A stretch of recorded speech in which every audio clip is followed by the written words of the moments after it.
আবার মুখোমুখি ভারত ও পাকিস্তান। প্রবল উত্তেজনা দুটি দেশের সীমান্তে।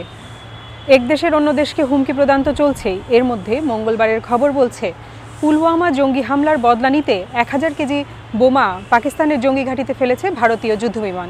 ভারতীয় সংবাদ সংস্থা ANI বলছে, মঙ্গলবার ভোররাতে নিয়ন্ত্রণ রেখা পেরিয়ে পাকিস্তান অধ্যুষিত কাশ্মীরের জঙ্গি ঘাঁটিতে হামলা চালায় ভারতীয় যুদ্ধবিমান।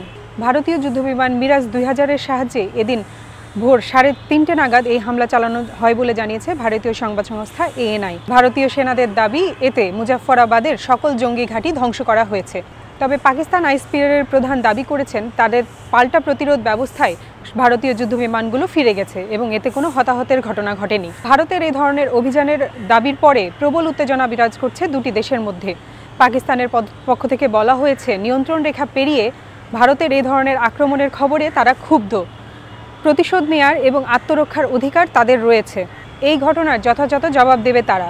এই ঘটনার প্রেক্ষিতে একটি জরুরি সভাও ডেকেছেন পাকিস্তানের প্রধানমন্ত্রী ইমরান খান। ভারতীয় সংবাদ মাধ্যমের খবরে জানা গেছে, মঙ্গলবার দুপুর 12টার দিকে পাকিস্তানি একটি ড্রোন ভারতের গুজরাটের কচ্ছ সীমান্তে প্রবেশ করেছিল। পরে ভারতীয় সেনাদের প্রতিরোধে ড্রোনটি ভূপাতিত করা হয়। মঙ্গলবার সকালে ভারতের প্রধানমন্ত্রী নরেন্দ্র মোদীর বাসভবনে একটি উচ্চ পর্যায়ের বৈঠকের পর ভারতের পররাষ্ট্র সচিব বিজয় গোখলে এক সংবাদ সম্মেলনে ভারতের অভিযানের বিষয়ে বিস্তারিত বলেন। তিনি বলেন, পাকিস্তানের জঙ্গি ঘাঁটিতে অনেক শীর্ষ জঙ্গি নিহত হয়েছে। 1971 সালের পরে এই প্রথম কোনো ভারতীয় বিমান পাকিস্তানের নিয়ন্ত্রণ রেখা অতিক্রম করে হামলা চালালো বলে মন্তব্য করেছেন সেখানকার নিরাপত্তা বিশ্লেষকরা। গত 14 ফেব্রুয়ারি ভারত শাসিত জম্মু কাশ্মীরে সেন্ট্রাল রিজার্ভ পুলিশ ফোর্সের গাড়িবহরে জঙ্গিদের বোমা হামলায় অন্তত 42 জন ভারতীয় আধাসামরিক সেনা নিহত হওয়ার ঘটনার পরে উত্তেজনা শুরু হয় দুই দেশের মধ্যে। হামলার পরপরই এর দায় স্বীকার করে পাকিস্তান ভিত্তিক জঙ্গি সংগঠন জয়শ-ই-মোহাম্মদ।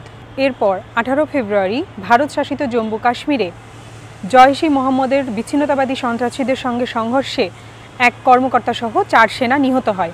সেদিন রাজ্যের পুলওয়ামা জেলায় রাতভর বিচ্ছিন্নতাবাদী সন্ত্রাসীদের বিরুদ্ধে অভিযান চলার সময় তারা নিহত হন। এই ধরনের হামলার ঘটনার পরে ভারতের হিন্দুত্ববাদী দলগুলোর হাতে দেশটির বিভিন্ন প্রান্তে কাশ্মীরিদের ওপর হামলা ও হয়রানির ঘটনার অভিযোগও পাওয়া যায়।